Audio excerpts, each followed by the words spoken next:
অসুর গুরু শুক্রাচার্য, আপনার থেকে এমনটা আশা করিনি। ভৈরব, ভৈরব, আমার পূর্ণ বিশ্বাস ছিল যে তুমি আমার সম্মুখে অবশ্যই আসবে। বলো, অনুরোধ জানাতে এসেছো নাকি নিজের মাতার বিবাহে সম্মিলিত হতে? না কোনো অনুরোধ নিয়ে এসেছি, আর না কোনো বিবাহে যোগ দিতে এসেছি।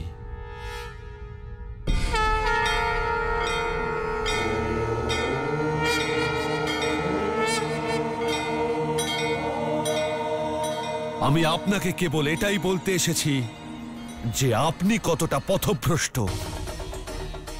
গুরু সেই হয় যে তার শিষ্যকে অন্ধকার থেকে আলোর দিকে নিয়ে যায়, তাকে পথ দেখায়, কিন্তু আপনি তো তাকে পথভ্রষ্ট করছেন।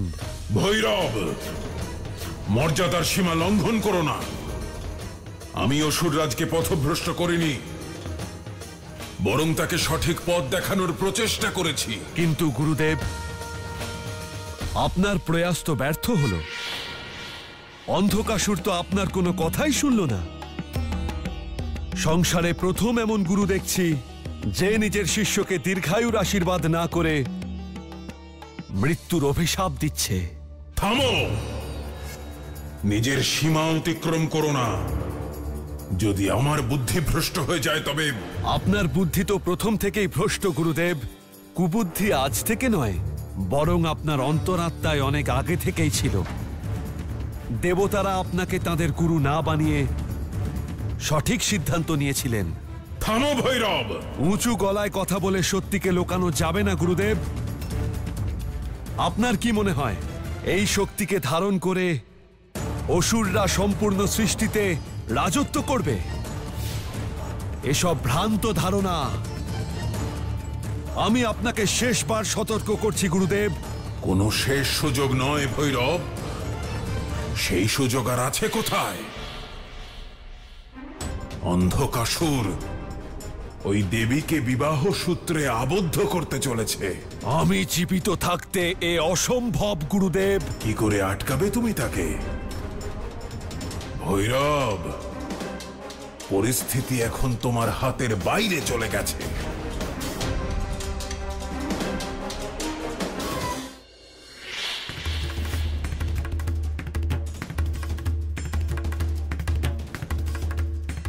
সেনাপতি, দেবী শক্তি কি উপস্থিত হয়েছেন? না অসুররাজ, উনি তো এখনো আসেননি।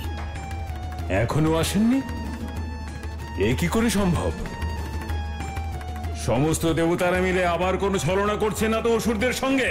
সেনাপতি, এক্ষুনি শক্তিপীঠের উদ্দেশ্যে প্রস্থান করো, আর দেবীকে নিজের সঙ্গেই নিয়ে আসবে। যথাজ্ঞা অসুররাজ।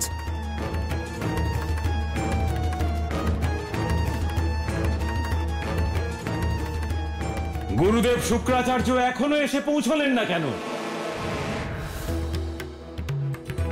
এত ব্যাকুল হচ্ছ কেন অন্ধকাসুর? আমি তো এসে গেছি। গুরুদেব, ভালো হয়েছে গুরুদেব আপনি এসে পড়েছেন। বিবাহের লগ্ন পেরিয়ে যাচ্ছে, কিন্তু দেবী শক্তির তো এখনো কোনো দেখাই নেই। ব্যর্থ চিন্তা কেন করছো? শুভ লগ্নে দেবী ঠিক পৌঁছে যাবেন, আর যদি কোনো কারণে তিনি না আসতে পারেন, আমি স্বয়ং তোমাকে তার কাছে নিয়ে যাব। আমি আপনার কথার অর্থ বুঝলাম না গুরুদেব। তোমাদের পবিত্র বিবাহ সূত্রে আবদ্ধ করতে হবে। সেই পবিত্র উৎসব তোমার রাজপ্রাসাদে হোক বা শক্তিপীঠে, তাতে কি যায় আসে? আমি বুঝতে পেরেছি গুরুদেব। আমি দেবীর কাছে যাই বা দেবী আমার কাছে আসুন, ব্যাপারটা তো একই।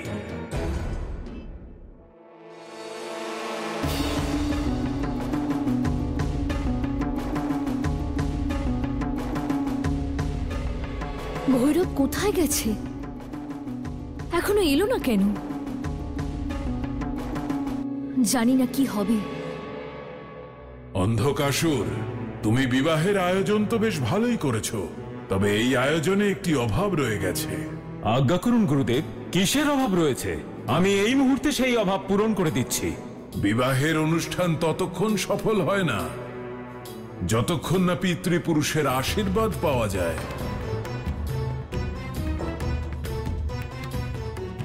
গুরুদেব, আমার পিতৃপুরুষও আপনি, আমার পিতাও আপনি। আপনার আশীর্বাদ যদি আমার মাথায় থাকে তাহলে আর কিসের চিন্তা গুরুদেব? আমি একটা কথা চিন্তা করছিলাম, যদি আজ তোমার এই বিবাহে তোমার পিতা উপস্থিত থাকতেন তাহলে উনি কত প্রসন্ন হতেন। যে কাজ উনি নিজে করতে পারেননি তা ওনার সন্তান আজ পূর্ণ করতে চলেছে।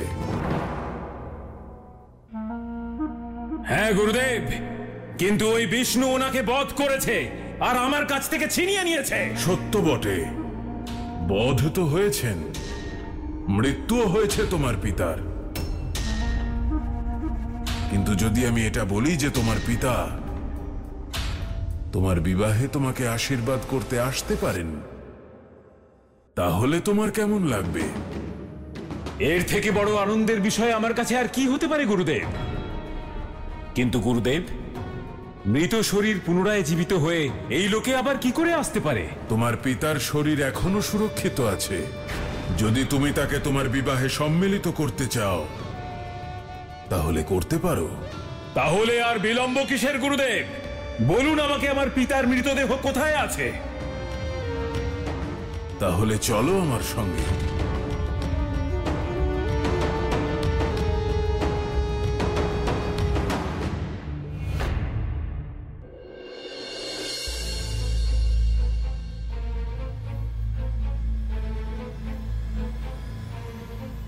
দেবী, আপনি এই শক্তিপীঠে কি করছেন?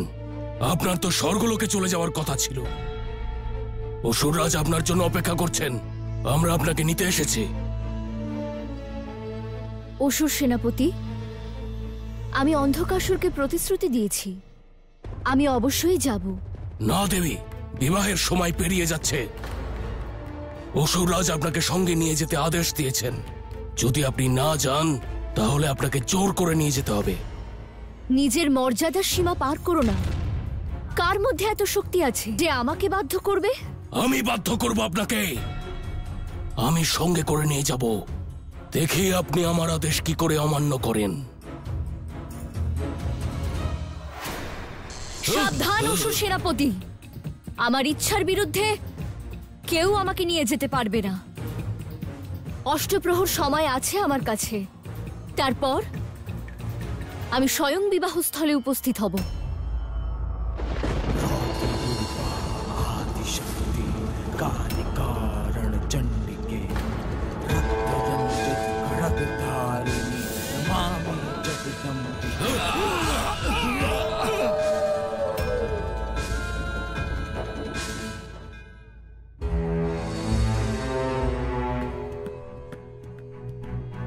এবারে আমাদের উদ্ধার কিভাবে হবে?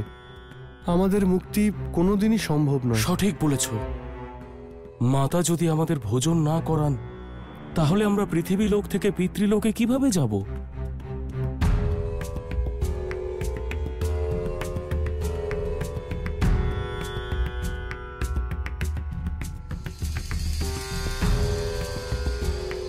এ কিরকম অনর্থ! আমরা চিতায় অগ্নি দিচ্ছি, কিন্তু অগ্নি প্রজ্বলিত হচ্ছে না। কি ঘটছে এসব? মনে হচ্ছে মাতা আমাদের প্রতি রুষ্ট হয়েছেন। হয়তো আমাদের কিছু ত্রুটি হয়েছে। আমাদের মাতার আরাধনা করা উচিত, তবেই কিছু হবে। না হলে তো মানুষের মুক্তির পথই বন্ধ হয়ে যাবে।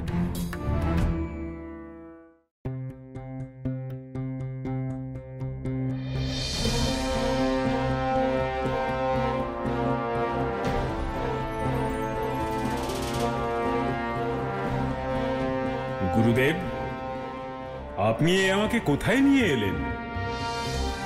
এটাই সেই স্থান যেখানে আমি তোমার পিতার মৃত শরীরকে আমার শক্তির দ্বারা সুরক্ষিত রেখেছি। এই কাদায় শ্বাস রোধ করে ওই বিষ্ণু তোমার পিতাকে হত্যা করেছিল।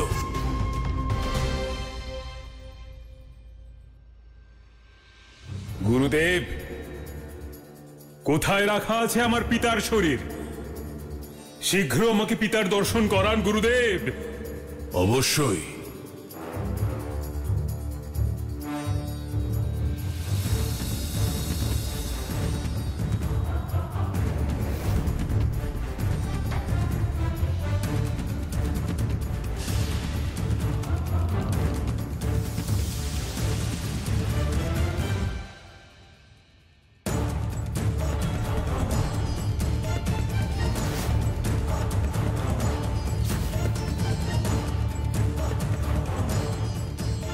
এটাই তো তোমার পিতা হিরণ্যাক্ষের দেহ।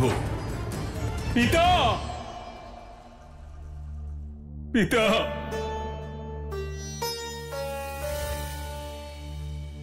গুরুদেব আর বিলম্ব করবেন না, শীঘ্র আমার পিতাকে জীবিত করুন গুরুদেব। আমার এই চোখ ওনাকে জীবিত দেখার জন্য আকুল হয়ে আছে। গুরুদেব, আপনি ওনাকে জীবিত করে তুলতে পারবেন তো? হ্যাঁ, ও নিশ্চয়ই জীবিত হবে।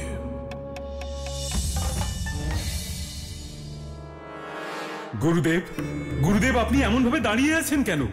নিজের শক্তি দ্বারা ওনাকে জীবিত করে তুলুন। এত বছর ধরে আপনি ওনার শরীরকে সযত্নে সুরক্ষিত রেখেছেন। আপনি চাইলে ওনাকে জীবিত করে তুলতে পারতেন, কিন্তু আপনি এমন কেন করলেন না গুরুদেব?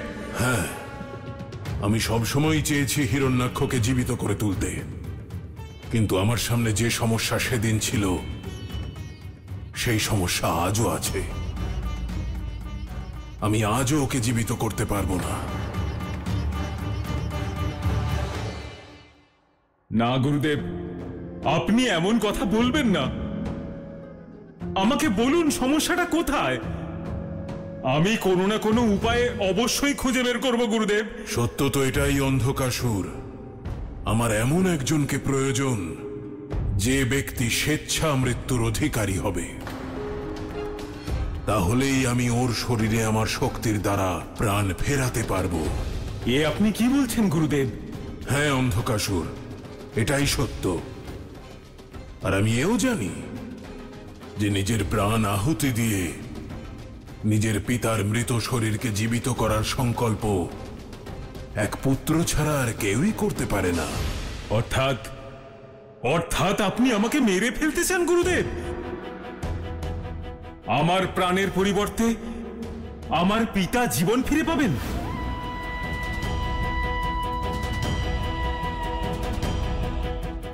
কিন্তু গুরুদেব, যদি আমি আমার ইচ্ছা মৃত্যুকে বরণ করে নিই, তাহলে আমার তো বিনাশ ঘটবে গুরুদেব।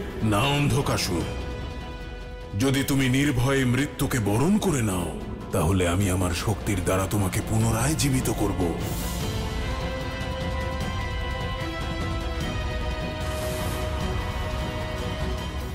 ঠিক আছে গুরুদেব, আপনার যেমন ইচ্ছা।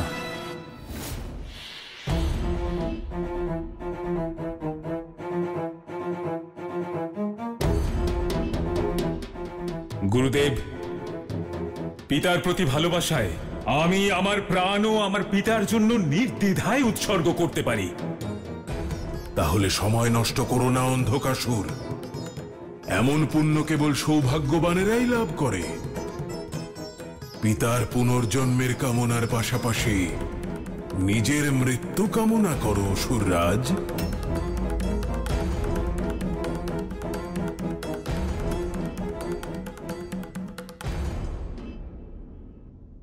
আমি হিরণ্যাক্ষ পুত্র অন্ধকাসুর আমার পিতাকে পুনর্জীবিত করার ইচ্ছায় ব্রহ্মাদেবের আমাকে দেওয়া বর অনুযায়ী আমি নিজের ইচ্ছা মৃত্যুর কামনা করছি।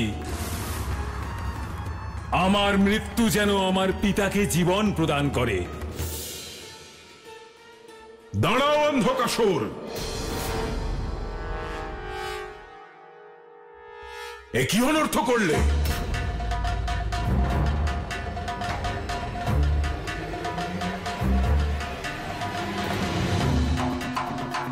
যদি আপনি গুরুদেব হন, তাহলে এ কে? তোমার সঙ্গে ছলনা হয়েছে অন্ধকাসুর। কে তুমি, যে আমার গুরুর ছদ্মবেশ ধারণ করে আমার মৃত্যু কামনা করছে? আমি বলছি,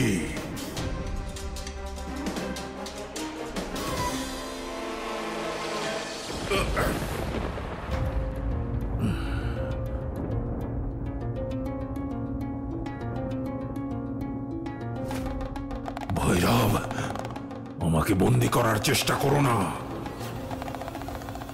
মুক্ত করো আমাকে। গুরুদেব, যতক্ষণ না ওই অন্ধকাসুরের বধ হচ্ছে ততক্ষণ আপনি এখানে এভাবেই বন্দী থাকবেন। না ভৈরব, মুক্ত করো আমাকে, নয়তো এর পরিণাম খুব ভয়ঙ্কর হবে তোমার জন্য। পরিণামের চিন্তা পরে করবেন গুরু শুক্রাচার্য। না ভৈরব, না।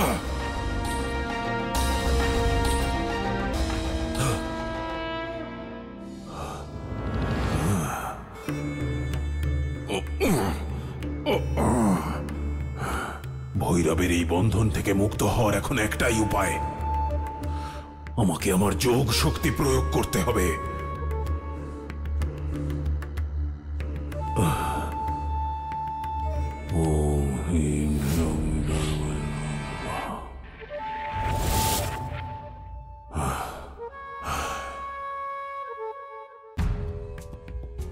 ভৈরব আমার রূপ ধরে ওখানে গিয়ে কোনো অনর্থ করার আগেই আমাকে ওখানে পৌঁছতে হবে।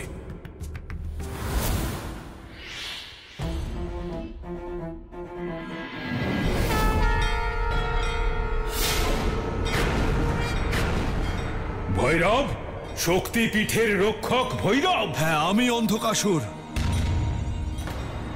তুমি কি ভেবেছিলে ছলনা করে মহাদেবের থেকে বর লাভ করে মাতাকে বিবাহ করবে? আমি থাকতে এই সংসারে মাতার কোনো অনিষ্ট হতে পারে না। ভৈরব, আমি তোমাকে জীবিত ছাড়বো না।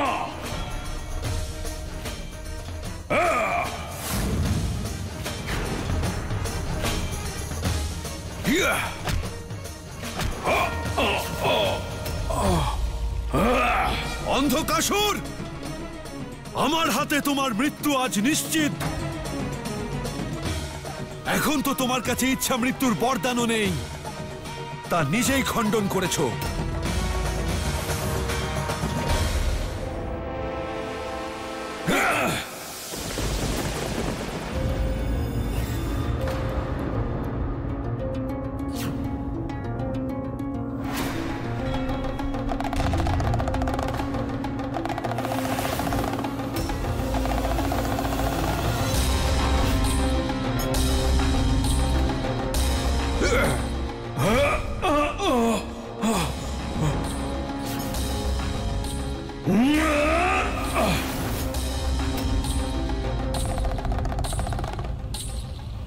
অন্ধকাসুর, পালাও এখান থেকে, নিজের প্রাণ রক্ষা করো।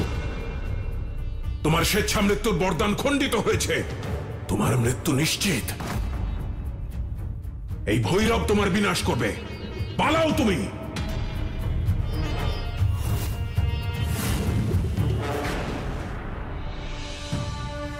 আমার পথ আটকাবেন না গুরুদেব, সরে যান আমার পথ থেকে। আজ অন্ধকাসুরকে কেউ বাঁচাতে পারবে না। কি করে সরে যাব তোমার পথ ছেড়ে ভৈরব? তুমিও তো আমার পথে বারবার বাধা উৎপন্ন করার চেষ্টা করেছো, ছলনা করেছো আমার আর অন্ধকাসুরের সঙ্গে। ছলনার কপটতার সাধক শুক্রাচার্য আজ আমায় নৈতিকতার জ্ঞান দিচ্ছে। সরে যান গুরুদেব, না হলে আপনার সম্মান আমি রাখতে পারবো না।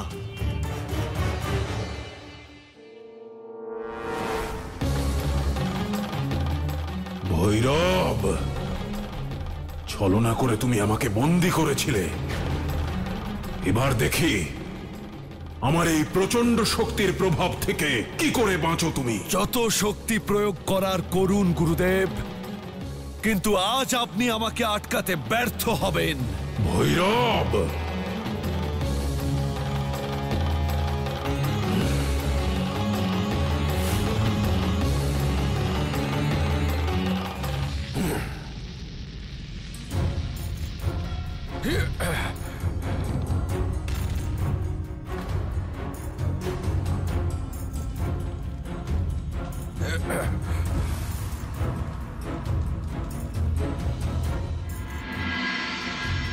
এ কি অনর্থ হয়ে গেল গুরুদেব?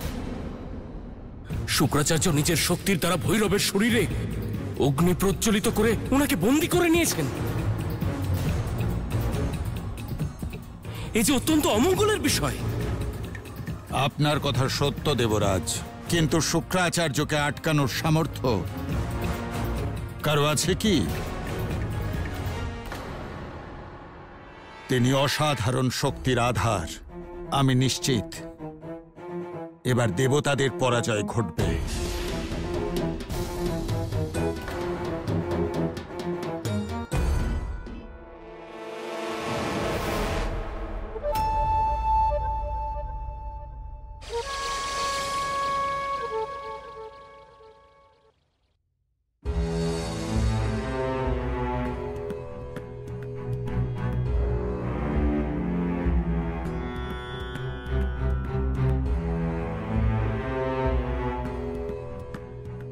ভৈরব কোথায় আছে?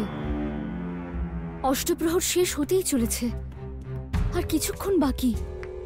আমাকে নিজের প্রতিশ্রুতির মান রাখতেই হবে, আমাকে ওখানে যেতেই হবে। আপনার কোথাও যাওয়ার প্রয়োজন নেই দেবী।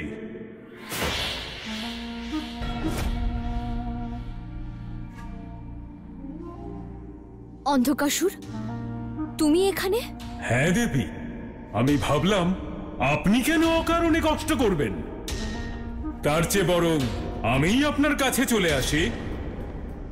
৮ প্রহরের সময়ও শেষ হয়ে গিয়েছে দেবী, আমি আপনাকে বিবাহ করতেই তো এখানে এলাম।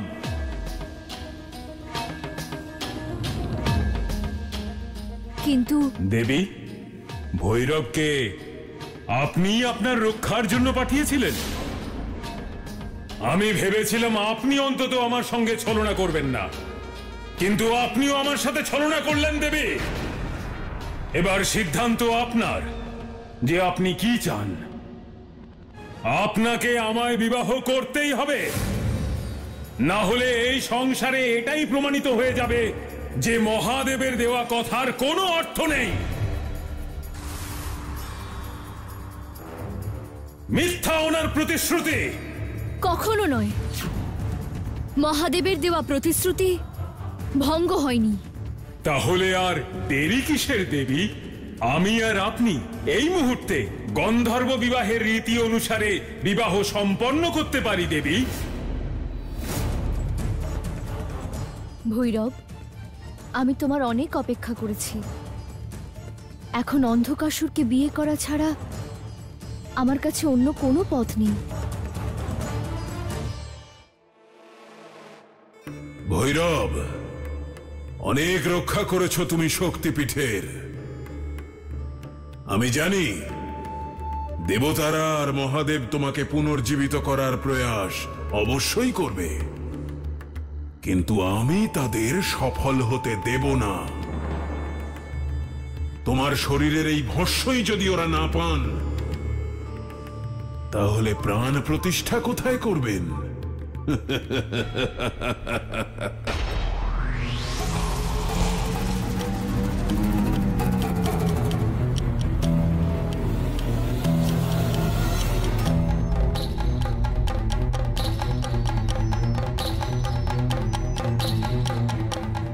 এই সংসার থেকে তোমার অস্তিত্বই বিলীন হলো ভৈরব।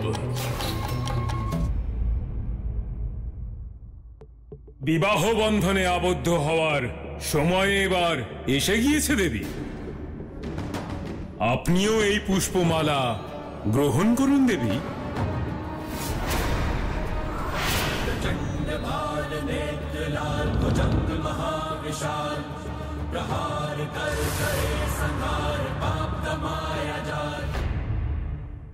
ভৈরব,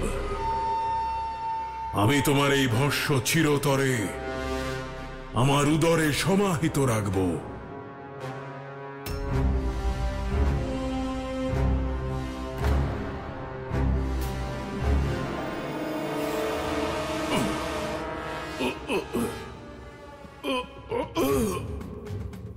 আমার উদরে এত বেদনা হচ্ছে কেন?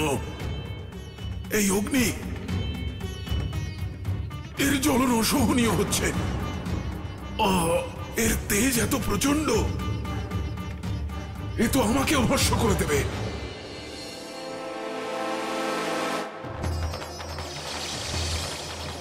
শুক্রাচার্য, তুমি ভৈরবকে নয়, বরং আমার অগ্নিকে নিজের পেটে ধারণ করেছ। ভৈরব আমারই রূপ, আমারই অংশ। তুমি ভৈরবের ভস্য ধারণ করেছ ঠিকই, এখন দেখতে হবে তুমি তাকে তোমার ভিতর সমাহিত করে রাখতে পারো কিনা। এ আমি সহ্য করতে পারছি না, ওকে উদর থেকে বাইরে আনতেই হবে, নয়তো আমাকেই ভস্ম করে দেবে।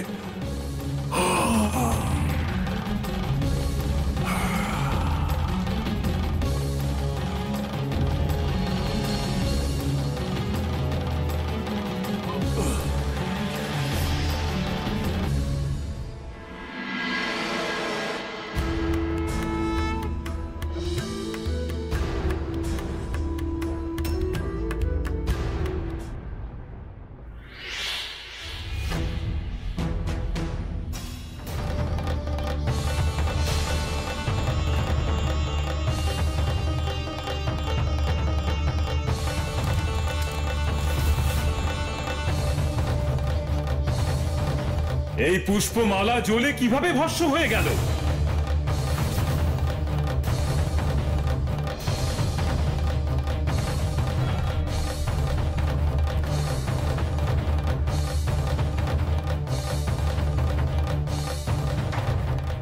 ভৈরব, আমার বিবাহে বাধা দিতে তুমি এখানেও চলে এসেছো? হ্যাঁ, কারণ এই বিবাহ অনৈতিক, তোমার ছলনার পরিণাম। আর আজ তোমার এই ছলনাকে আমি সমাপ্ত করব অন্ধকাসুর। আমাকে সমাপ্ত করবে? আমাকে বিনাশ করা এত সহজে সম্ভব নয় ভৈরব। আমি দেবীকে লাভ করার জন্য তোমাকে বধ করব।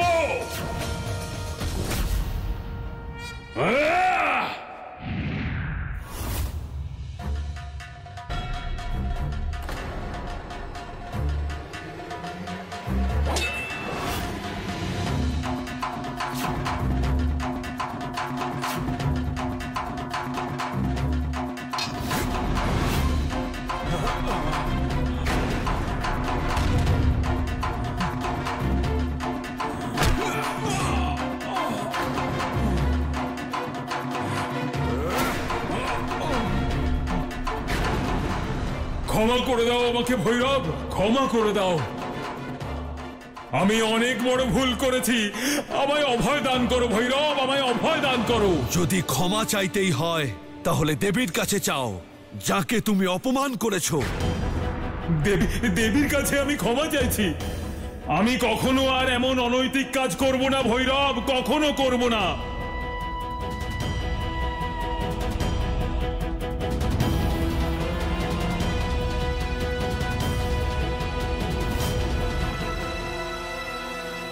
দেবী, দেবী, আমি ক্ষমা প্রার্থী। আমি অনেক বড় ভুল করে ফেলেছি। আমি আপনাকে লাঞ্ছনা করেছি, আমি আপনার অনাদর করেছি, আপনাকে অপমান করেছি। আমাকে ক্ষমা করুন দেবী, আমাকে ক্ষমা করুন। যাও অন্ধকাসুর, আমি তোমাকে ক্ষমা করলাম, কিন্তু তোমাকে তোমার অপরাধের শাস্তি অবশ্যই পেতে হবে। ভৈরব, ওকে ওর পাপ থেকে মুক্ত করে দাও।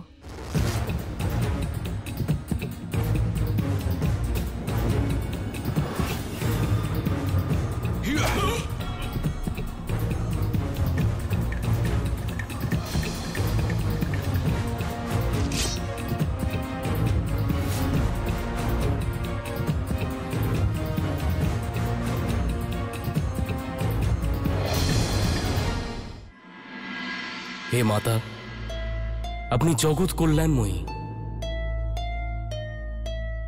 আমরা সকল দেবতাগণ আপনাকে অভিনন্দন জানাই। যদি আপনার কৃপা দৃষ্টি না থাকত তাহলে অন্ধকাসুরের বিনাশ সম্ভব হতো না। এই কৃতিত্ব আমার নয়, এই কৃতিত্ব ভৈরবের। কারণ ভৈরবই শক্তির রক্ষক, আর যতক্ষণ ভৈরব আছে ততক্ষণ এই জগতে আমি সুরক্ষিত। আর আমার সঙ্গে কোনো অনর্থ ঘটনা ঘটবে না।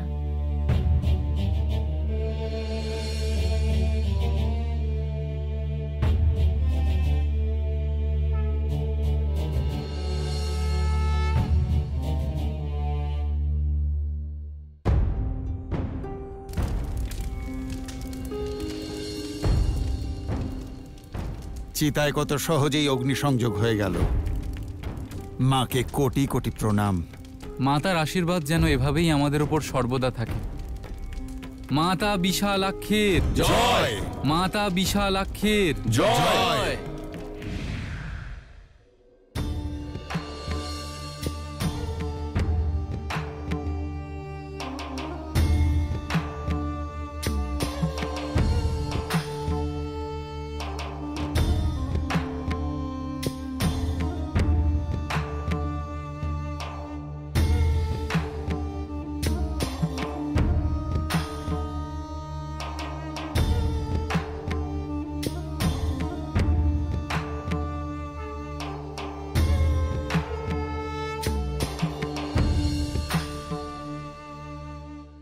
তাই এইভাবে কখনোই অতিরিক্ত লোভ করতে নেই।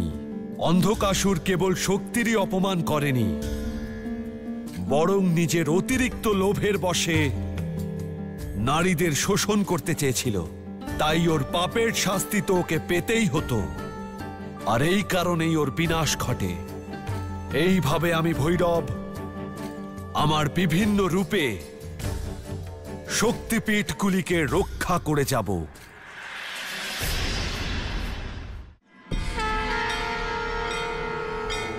এই সংসারে সকল প্রাণীর নিয়তি পূর্ব নির্ধারিত থাকে, কিন্তু নিয়তি আর ভাগ্যই শেষ কথা নয়। কর্মের দ্বারাও নিয়তির পরিবর্তন করা সম্ভব, আর তা কেবল মানুষের কর্মের উপর ভিত্তি করেই নির্ধারণ করা হয়। যদি মানুষের কর্ম শুভ হয় তাহলে সে শুভ নিয়তির দিকেই এগিয়ে যায়, আর যদি অশুভ কর্ম করে তাহলে সে অশুভ নিয়তির দিকে এগিয়ে যায়।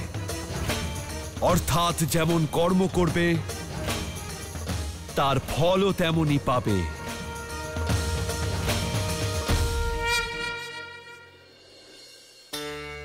যজমান, পূজা আরাধনা এসব তো মাধ্যম মনের শান্তির জন্য। আসুন, সময় চলে যাচ্ছে, আমরা শুরু করি।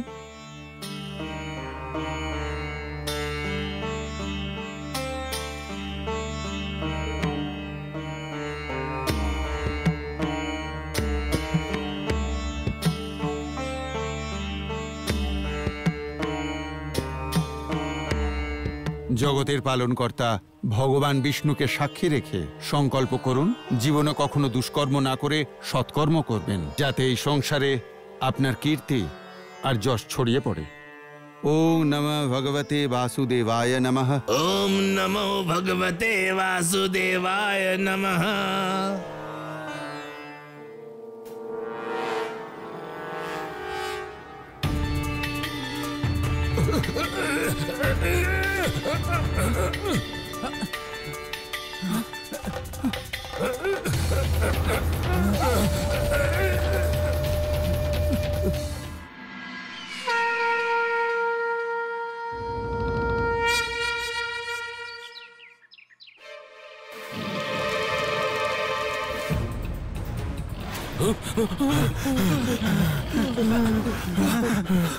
এটা কোনো সাধারণ সিংহ নয়, এটা কোনো মায়াবী সিংহ, যে আমাদের পুজো এবং যজ্ঞের ব্যাঘাত ঘটানোর জন্য এখানে উপস্থিত হয়েছে।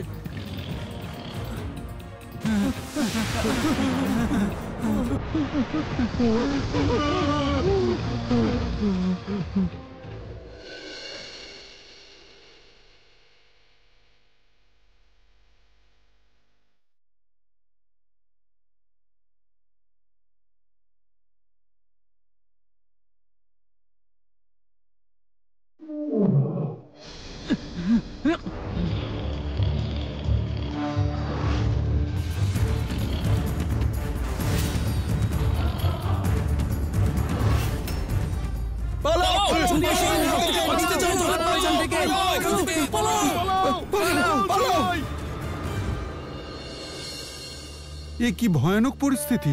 যখনই কেউ পূজার্চনার জন্য বসে তখনই সিংহরূপে বিচিত্র শক্তি এসে যজমানকে তুলে নিয়ে চলে যায়, আর এই ভয়ে মানুষেরা পূজার্চনা বন্ধ করে দিয়েছে।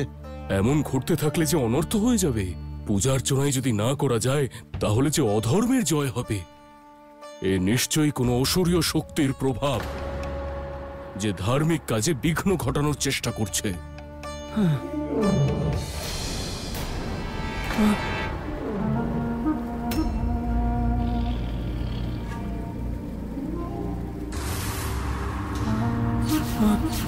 কেউ জীবিত থাকবে না পৃথিবীর লোকের বাসিন্দারা। আমি এসে গেছি তোমাদের কাল হয়ে।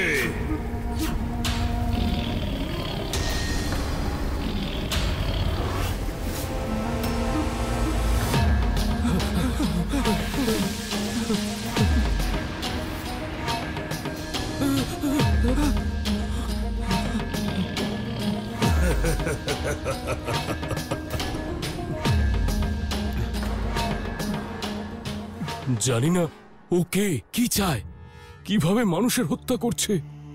হে প্রভু, আমাদের রক্ষা করুন। আমাদের মাতার স্মরণে গিয়ে আরাধনা করতে হবে। মাতা সতী জগৎকে রক্ষা আর পাপীদের বিনাশ করার জন্য নিজেকে এই জগতে পিণ্ডরূপে স্থাপন করেছেন। তাহলে আমাদের শীঘ্রই কালীঘাটে পৌঁছানো উচিত। ওখানে মাতা কালিকা রূপে স্থাপিত।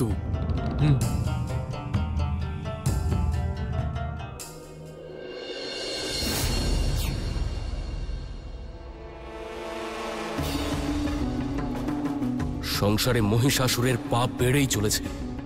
ও অধর্মের পথে চলতে শুরু করেছে। অধর্মের সমস্ত সীমা লঙ্ঘন করেছে সে। যদি মহিষাসুর এইভাবে ব্রাহ্মণ আর যজমানদের প্রাণ সংহার করতে থাকে, তাহলে জগতে ঈশ্বর ভক্তি করার মতো কেউ আর জীবিত থাকবে না। দেবরাজ, কিছু করুন। আমি তা কখনো হতে দেব না গুরুদেব।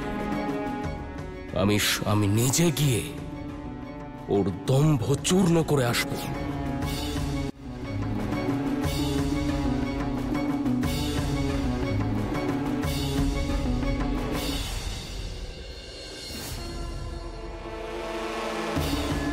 হে ভদ্রকালী, আমাদের প্রণাম গ্রহণ করুন।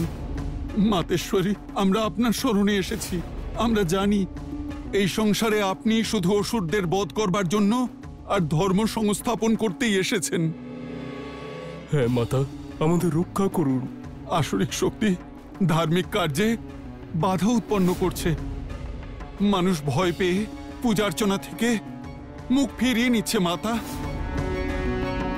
পূজার্চনা না করার অর্থ এটাই মাতা, সংসারে অধর্মের স্থাপন। মাতা, আমাদের পথ দেখান মাতা।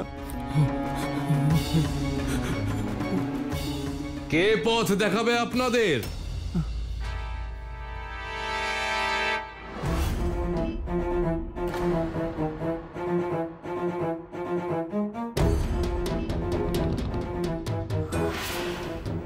কার কাছে প্রার্থনা করছেন আপনারা? এই পাথরের পিণ্ডর কাছে, যে স্বয়ং একটা পুড়ে যাওয়া নারীর? এর মধ্যে কি শক্তি থাকতে পারে? তুমি কে আর মাতার নামে অপশব্দ প্রয়োগ করছো কেন? আমি অপশব্দ বলছি না, আমি আপনাদের সবাইকে সত্যটা বলছি। আর যদি বলেন আমি কে, তাহলে এটুকু জেনে রাখুন যে আমি আপনাদের সবার হিতাকাঙ্ক্ষী। আপনাদের সবার আমি ভালো চাই। কিন্তু এই পিণ্ড তো আমাদের রক্ষক, এর প্রতি আমাদের সম্পূর্ণ বিশ্বাস আছে। যদি রক্ষকই হয়, তাহলে পাথরের পিণ্ড রূপে চুপ করে আছে কেন? যজমানদের, ব্রাহ্মণদের, ভক্তদের, ঋষিদের ওই সিংহ খেয়ে ফেলল। তখন উনি ওনাদের রক্ষা করলেন না কেন? একটু ভেবে দেখুন। ওই সিংহ এনার বাহন। ওই নরখাদক সবাইকে খেয়ে নেয় আর তারপর পালিয়ে যায়।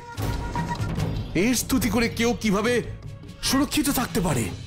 তাহলে আপনি বলুন, আমাদের কার পুজো করা উচিত যাতে আমাদের প্রাণ রক্ষা হয়? আমার কাছে একটা উপায় আছে। যদি তোমরা ভক্তি ভরে ওনার পুজো অর্চনা করো, তাহলে উনি অবশ্যই তোমাদের রক্ষা করতে পারেন। উনি তোমাদের কোনো ক্ষতি করবেন না। বলছি, একটু ধৈর্য ধরো।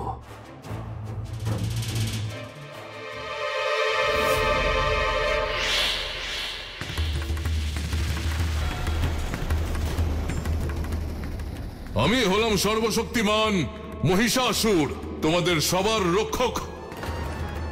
যদি তোমরা আমার পুজো অর্চনা করো, তাহলে তোমাদের কোনো ক্ষতি হবে না, কারণ আমি হলাম এই পৃথিবীর ঈশ্বর। জগদীশ, এই পিণ্ড তোমাদের রক্ষা করতে পারবে না, যে নিজেই নির্জীব।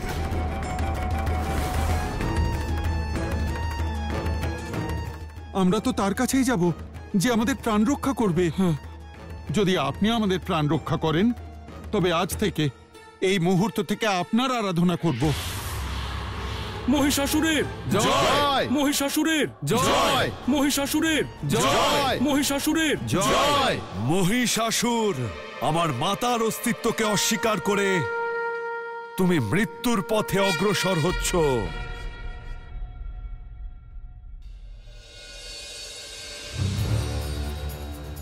মহিষাসুর,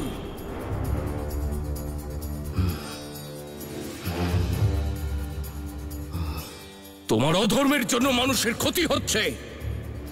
যদি সাহস থাকে তাহলে আমার সঙ্গে যুদ্ধ করো। দেবরাজ ইন্দ্র, আমার তোমার সঙ্গে যুদ্ধ করার কোনো ইচ্ছা নেই, কিন্তু তুমি যদি যুদ্ধ করতে চাও তাহলে অবশ্যই করব, আর আমি প্রস্তুত তার জন্য।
দেবরাজ ইন্দ্র, তুমি আমায় ক্রুদ্ধ করেছ, এবার আমাকে তোমায় বধ করতেই হবে।